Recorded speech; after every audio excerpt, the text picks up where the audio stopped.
Blockbuster ছবি ধুরন্ধরে শরারত এবং পরবর্তীতে জায়ে সাজনা গান গেয়ে বিপুল জনপ্রিয়তা পেয়েছেন গায়িকা জেসমিন স্যান্ডলাস। এর আগে সালমান খানের কিক সিনেমায় ইয়ার না মিলে গেয়ে তিনি পরিচিতি পেলেও ধুরন্ধর সিনেমার গান দুটি তাকে এনে দিয়েছে অনন্য তারকা খ্যাতি। বর্তমানে একের পর এক বড় কনসার্ট করে বিশ্বজুড়ে সাড়া ফেলছেন এই তারকা।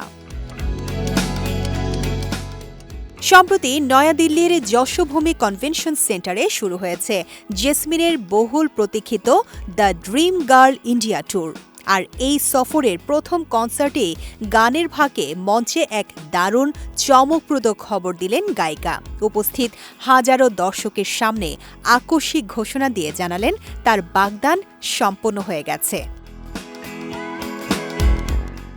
শুধু তাই নয়, কনসার্টে পারফর্ম করার এক ফাঁকে নিজের আঙুলের আংটি দেখিয়ে অত্যন্ত আবেগঘন মুহূর্তে মঞ্চে সবার সামনে নিজের জীবনসঙ্গী শেখর চৌধুরীর সঙ্গে পরিচয় করিয়ে দেন জেসমিন। এরপর আবেগপ্রবণ হয়ে গায়িকা বলেন, এই মানুষটি আমার আঙুলে আংটি পরিয়েছে, সেই হলো আমার জীবনের সেরা মানুষ।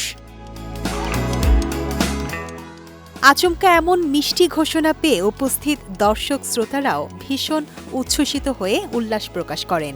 বাগদানের কথাটি বলে শেখরকে জড়িয়ে ধরেন গায়িকা। আর আনন্দের আতিশয্যে জেসমিনকে কোলে তুলে নেন তার বাগদত্ত। মুহূর্তটি পুরো কনসার্টে এক ভিন্ন ও রোম্যান্টিক মাত্রা যোগ করে।